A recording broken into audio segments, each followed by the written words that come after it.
this is a book that I authored, and see, it says 2019. All the 2018, I was writing this book. This is when it was published, 2019. I was in prison when this book was published. I wrote it while I was in prison, and it was published while I was in prison. In the chapter Crisis in Muslim Leadership on page 59 of this book, it starts the last paragraph. I'm going to read it to you, and I'll conclude with this.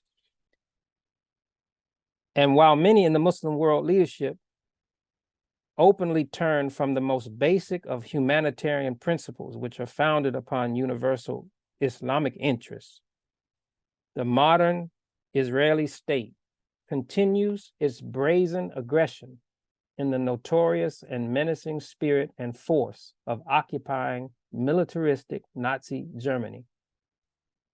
The Israeli state and its interlocutors, that means its supporters, people who give reason and logic to support it, make bold claims to a several thousand-year-old legacies from God and an eternal promise from him guaranteeing a particular parcel of land to them, while making no claim of responsibility of what is due to him of the duty of righteous care for his servants who may inhabit that land with them. With the nod of great world powers, the Israeli state concentrates their Arab subjects in the same manner in which Nazi Germany concentrated their Jewish fathers and mothers during World War II, first in the ethnic ghettos of European capitals under military occupation and dominance, and finally in the Holocaust death camps.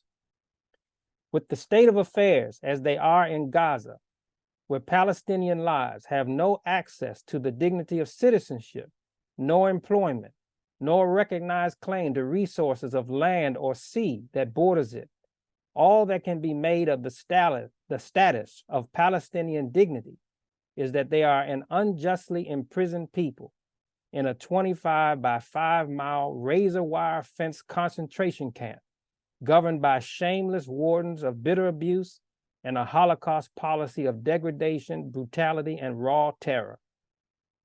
This observation of Israeli government behavior does not in any way excuse the immorality of some in the Palestinian leadership who manipulate the desperation of their stateless, defenseless people through the implementation of a strategy that implores the bartering of their innocence in exchange for the news cycle of international media exposure. In laying down invaluable, irreplaceable lives at the mercy of the seasoned, aggressive Israeli military war machine, they believe they may jar the world's attention.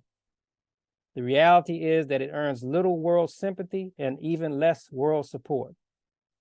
Coming from Islamic guidance, this strategy proves even more despicable than the Israeli occupation itself, because its motivations are clearly without respect for nor understanding of the sanctity of life which God created.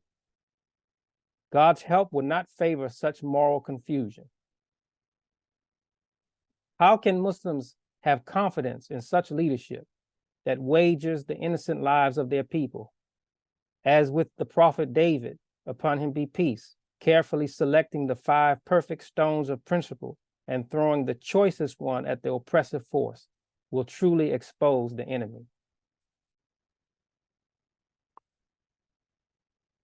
So I conclude this today with a categorical condemnation of Hamas. Their leadership that made the decision, that reasoned that it was in the interest of their people to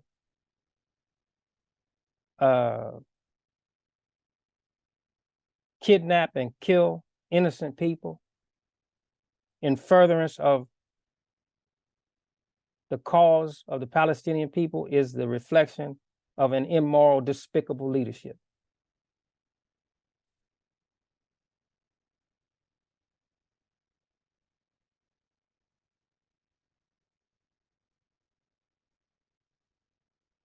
we must call upon the best sentiments, the most evolved of human sensitivities that exist in the Muslim world to expose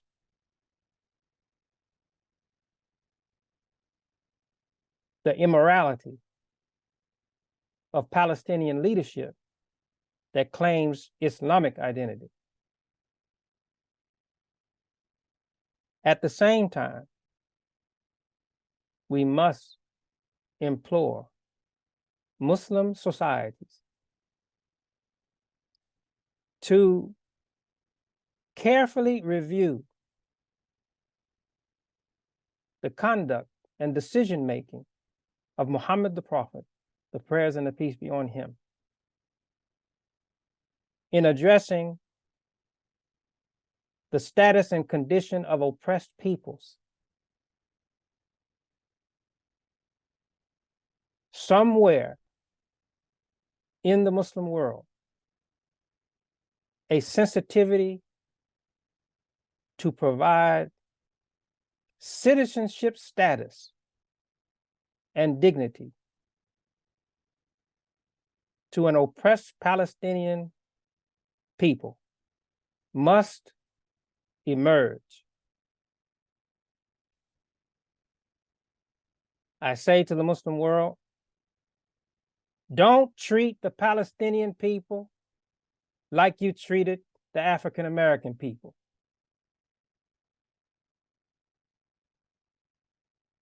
Don't deny them in this modern time of recognition of human life and dignity. Don't deny them their inherent right to universal human respect.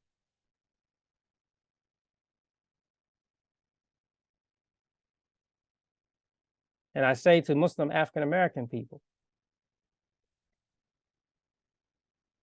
respect your honored traditions. Respect your honored leadership.